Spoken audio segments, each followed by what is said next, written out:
근데 어쨌든 이러다 보니까 예. 어떻게 보면은 민주당, 즉 새정치민주연합의 지지율은 오히려 세월호 참사가 이거는 여당한테 악재고 야당한테는 좀 나쁜 어디 많은 사람이 숨졌기 때문에 그렇게 얘기하기는 좀 그렇지만은 그러나 야당한테는 호재로도 볼 수 있는 거잖아요.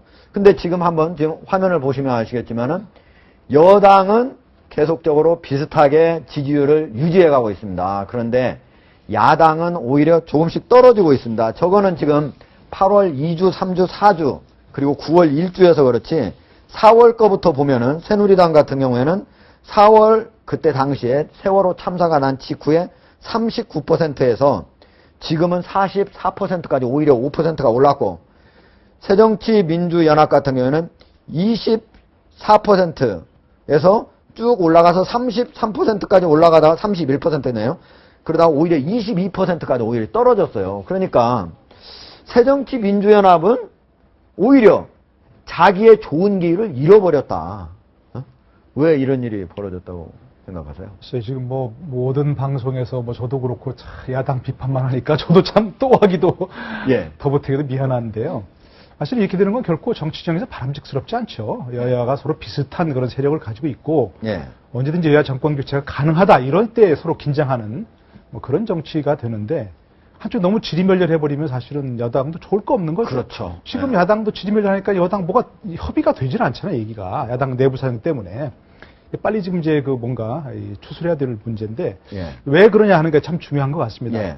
지금 말씀하신 게 다 맞아요. 사실은 뭐 박영선 의원의 리더십도 사실은 문제가 있을 수 있고 또 한 가지 이제 뭐 계파 정치가 워낙 활발하다 보니까 이게 잘 되면 정말 뭐 뭔가 백화제 방식으로 많은 의견이 나오고 그게 모아지면 참 좋은데 사실은 그 여당도 야당도 그렇고 뭔가 지금은 과거처럼 무슨 DJ식으로 뭔가 한 사람의 어떤 카리스마가 이끌어갈 수 있는 정당이 아니고 시대도 아니에요 사실은. 그에 맞는 걸맞는 리더십을 확보하지 못한 게 우선 기본적인 문제죠. 카리스마가 옛날에 있었던 사람이 있었는데 지금은 없는 상태에서 지도력은 새로운 변화가 없었다. 민주적인 리더십을 확보해야 되는데 여나 야나 다 지금 그걸 못한 건데 사실은 야당을 보면 저는 뭐 김경진 변호사 말씀에 전적으로 동의하고요. 전제로 한다면 야당에는 지금 현재 야당이죠. 과거 이제 뭐 새통합민주당, 민주통합당, 뭐 민주당, 열린우당 이렇게 쭉 시대를 거슬러 올라가 보면 뭔가 이게 좀 승복하지 않는 DNA가 있는 것 같아요. 뽑아놓고 승복하지 않는. 자신이 리더로 뽑아놨잖아요. 그럼 조금 자신들의 어떤 구미에 맞지 않는 결정이 나오더라도 일단은 따라주는 게 기본적인 예의예요. 그것이 밖에 나가서는 뭔가 유족들에서는 거부가 되더라도 내부에서는 그것을 우리 대표가 만들어낸 것이니까 기본적으로 우리는 그걸 추진한다. 이렇게 얘기를 해줘야 되는 거죠. 김경진 변호사님에게는 리더십의 문제도 있지만 우리 노동일 교수님은 팔로우십에도 민주당의 팔로우십에 분명히 있는 거죠. 근데 이번만 그랬으면 문제가 박영선 의원에게만 있다고 볼 수 있는데 이번만 그런 것이 아니고 사실은 그동안 계속해서 비대위원장, 대표 수십 번 바뀌었잖아요. 왜 그러느냐. 대표를 만들어 놓고 흔드는 거죠. 나무 위에서. 뭐 박영선 의원 얘기한 것처럼 잘못한 부분이 있다는 걸 인정하더라도 자신이 하는 모든 결정에 사사건건 시비를 걸면 이순신 장군님들 뭐 대표하겠습니까? 지금 온다 하더라도. 지금 문제는 이거 더 문제야. 사실은 박영선 원내대표가 원내대표까지 그만둔다 하더라도 비대위원장은 물론이고 대안이 없는 거예요. 대안. 누가 할 것인가. 누가 하면 뾰족한 수가 있는 것인가. 이게 문제예요. 사실은 전당대회를 소속하게 만들어서 한테 해서 대표를 진짜로 뽑아놓고 하더라도 그 대표가 얼마나 갈 것인가.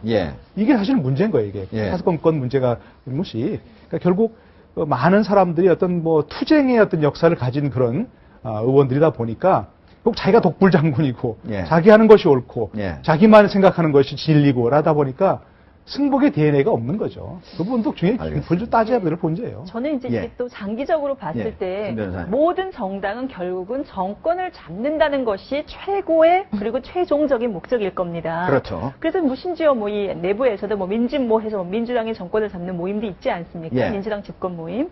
자, 그런데 과연 민주당이 과연 그럼 본인들이 가장 최고의 최종의 목적으로 생기는 그 정권 창출이 가능할 것이냐에 대해서 지금 아마 대부분의 정치인들 또는 국민들은 회의적이다라는 얘기예요.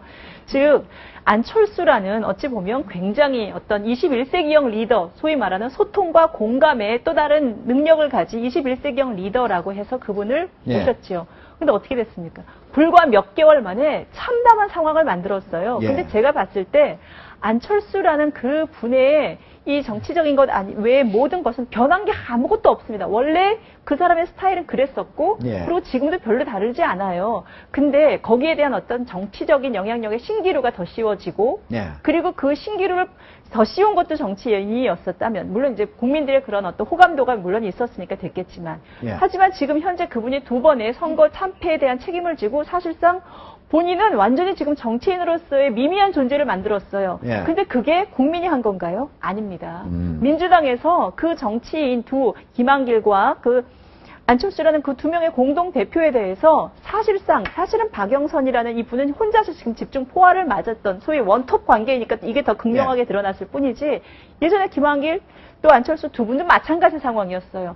즉 민주당은 정말 잘 생각해야 될 게 결국 대선이라는 것은 사람이 하는 것이고 한 명의 사람이 하는 겁니다. 근데 자신들이 가장 내세울 수 있는 이런 주자들을 계속 이런 식으로 비토를 놓고 그 사람의 이미지와 이걸 다 깎아내렸을 때 과연 누구를 데리고 대선을 치를 것인가. 예. 저는 이 부분에 대해서 정말 야당이 집권을 생각한다면 정말 이제는 야당으로서의 원래 야성이 아닌 예. 국민들에 대한 대선에 대한 부분을 고려하지 않을 수 없는 상황에 왔다라고 생각해요. 예. 지금 보니까 우리 김효주 변호사님. 네. 1대3으로 느끼셨죠? 아니요. 아니, 이것이 봐야 나머지 때문에 그런 말씀을 동의한다고 가 있다, 이렇게 지금 나오면. 아니, 근데 예. 지금 우리 진 변호사님 이제 안철수 대표 얘기를 하셨는데요. 예. 사실은 안 대표는 자기가 자살한 거예요. 자멸한 거예요. 예. 그러니까 지난번에 730 재보궐선거에 누가 그렇게 현격하게 의석 차이가 나게 패배를 할 거라고 누가 예상을 했었습니까? 예. 최소한 뭐 6대9 정도는 나올 거라고 예. 이제 생각을 했었죠. 근데 그 과정 자체가 결국은 안철수 대표가 동작을에 자기 사람 꼽고 또 광산에다가 자기 사람 적당하게 꼽고 예. 그러면서 지금 정동희라든지 천정배라든지 당내 중진 의원 잠재적인 대권 주자가 될 만한 사람들을 예. 제거하려고 하는 이 공천 프로세스들이 예. 국민의 눈에 확 보이면서 그게 여권에서 집중적인 비판을 받았었잖아요. 보면 예. 그때 당시에 공천 과정에 대해서 예. 그러니까 국민들이 바로 심판을 했고 그 심판의 결과에 따라서 안철수 후보가 물러난 거예요. 안철수 대표가. 그러니까 결국은 그건 자업자득이에요. 무슨 민주당이 이건 안철수를 보호하지 못했기 때문에 민주당이 사람을 아끼지 않는다라고 비판하는 것은 지금 시점에서 그렇게 얘기할 수 있을지는 모르겠으나 그때 과정으로 돌아가 보면 안철수 대표는 당연히 책임을 지고 물러났어야 맞는 거죠. 그러니까 중요한 거는 이제 이런 것 같아요. 박영선 대표도 사실은 처음에 일정 부분 좀 기대할 수 있는 면이 있었어요. 근데 어제 오늘 사이에 저도 조금 마음이 좀 많이 좀 언짢아졌던 부분이 뭐냐면 불쾌할 수 있어요. 아까 하정대 국장님 말씀하신 대로 팔로우십에 상당한 문제가 있을 수도 있어요. 근데 팔로우십에 문제가 있다고 할지라도 리더라고 하는 것은 꾹꾹 참으면서 이거 속에 뒤집어지면서도 끌고 가는 게 리더십의 본질이에요. 보면 밑에 보면 항상 부서 내에서도 폭탄들이 있잖아요. 폭탄들 달래고 얼르고 해서 끌고 가는 게 이게 리더의 역할인데 어쨌든 근본적으로 이게 리더가 삐져버리고 리더가 내가 못 가겠다고 하면 이거 리더가 될 수 없는 거예요. 내가 어제 오늘 사이에 딱 보고 나서 이분은 이 정도 선에서 본인의 어떤 잠재적인 기량의 깊이가 노출된 것이 차라리 야당으로 보아서는 복일 수도 있겠다. 그리고 뭔가 여기서 스스로 튀어나올 수 있는 자발적인 리더가 생길 수 있는 길이 생긴다면 그건 오히려 야당의 복이 될 수도 있겠다. 잠재적으로 저는 그런 생각이 좀 들었습니다. 새정치연합이 지금 명분이 없는 것 같습니다. 어디로 달려가야 할지 그 목표선이 없는 것이죠. 우리가 보통 흔히 얘기할 때 100m 달리기가 굉장히 쉽거든요. 800m 달리기, 오래 달리기보다 그 이유가 목표점이 보인다는 것이에요. 근데 지금 목표점이 새정치연합이 어디로 뛰어가야 될지 아마 새정치연합 안에 있는 사람들도 모르고 있는 것 같고요. 아마 박영선 비대위 대표도 어디로 지금 뛸지를 모르는 거예요. 그러니까 아까 말씀하실 때 리더가 보여주는 그 리더가 이렇게 끌고 가야 된다, 좀 이렇게 다독이고 가야 된다 하는데 다독일 사람도 제가 볼 때는 없어 보여요, 지금. 누구를 다독여야 될지도 모르고, 어디로 뛰어가야 될지도 모르고. 그러니까 어떻게 하다 보니 분당 이야기가 계속 나오게 되고, 탈당 이야기도 나오게 되는데, 위기죠. 엄청 심한 위기가 온 것이죠. 아까 말씀하셨다시피 20%대로 떨어졌다는 것은 이것은 여당이 볼 때도 사실은 그 위기입니다. 왜냐하면 야당이 받쳐주고 옆에서 견제를 해줘야 되는데 견제를 해줘야 될 야당이 흔들리고 있으니까 여당은 오히려 더 지금 일을 더 진행을 못하는 것 같아요. 국민들이 바라보면서도 지금은 답답한 심정이 계속 쌓이고 있는 것이죠.